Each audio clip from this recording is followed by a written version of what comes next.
Hi, I'm Joe and welcome to the channel. So you spent a lot of time and you really got those great big bar chords down and they sound great. Well, guess what? It's time to break those bar chords up. Now, why would we do this? Well, there's a reason for my madness, and in this micro lesson, I wanted to share why breaking up your bar chords can add a lot of variety to your rhythm as well as helping you with your lead parts when you're playing guitar. Let's grab a guitar and we'll get started. So once you get your major bar chord shapes under your fingers, and I'm talking about these, what's really nice to do is to take these and group them in 3-note string groupings. Why would we do this? Well, this is going to give you a lot of variety and mileage out of these existing shapes because each grouping sounds different. This will help you with your rhythm playing to come up with rhythm parts that fit the song. It'll also help you with your lead playing because you'll be able to see those chord tones that you want to target in your solos.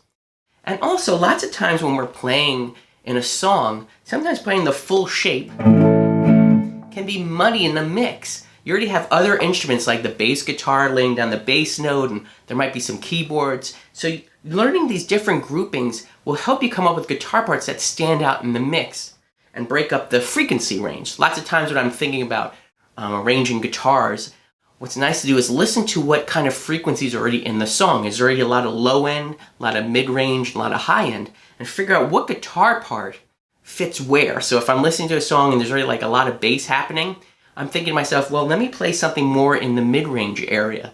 Or if there's already something in that area, let me play up a little bit higher, maybe in the treble area of the frequency range. So these groupings will really help you break out of those ruts of just playing full chords and again mudding up a mix.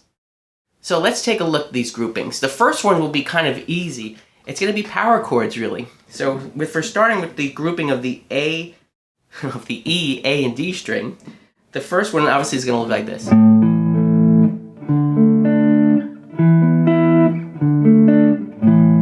And obviously that's the power chord sound.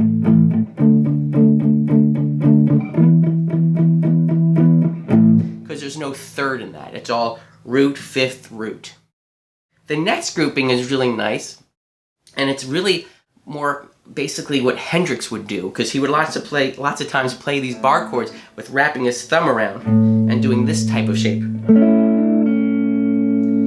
So this group looks like this, and now this is the grouping that's going to start on the D string, G string, and B string. It's going to cover those 3 strings. So this first one, the A, is going to look like this. The D is going to look like this. So I'm just barring my third finger down across those 3 strings. And you can slide that up to get the E. Or you can do first finger and slide up. Or first finger and then your third finger. And what's really nice about this shape again is you can embellish it.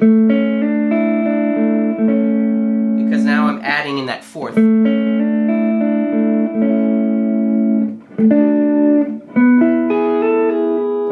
And again, I'm doing a suspended chord there too. So that's really nice about this shape. The final shape will be on the top 3 strings, which would be basically the G, B, and E string. And that's going to look like this.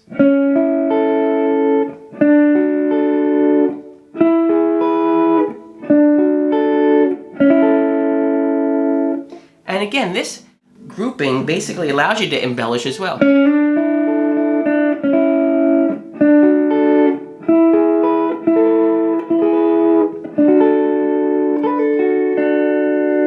So these groupings really do help you come up with guitar parts and guitar lines that free up your hand from the whole shape. I wouldn't be able to play some of those embellishments here because all my fingers are being used. This frees you up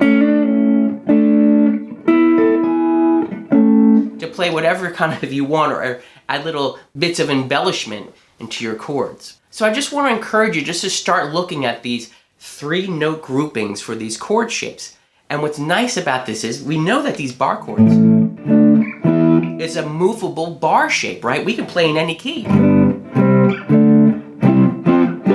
It's always going to be 1, 4, 5 in this case. But what this means is that these groupings also follow it.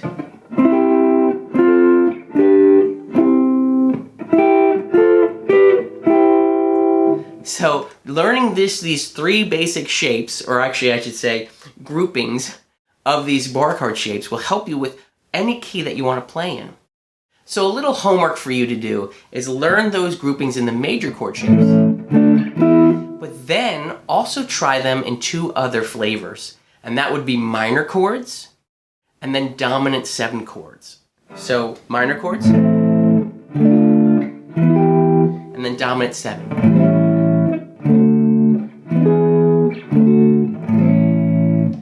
If you learned all of those groupings for all those variations, you would be able to navigate pretty much any single song that came your way in the different areas of the neck and in different positions on the guitar. Well, that's another micro lesson down. Thank you so much for taking the time and even making it this far in the video. I really do appreciate it.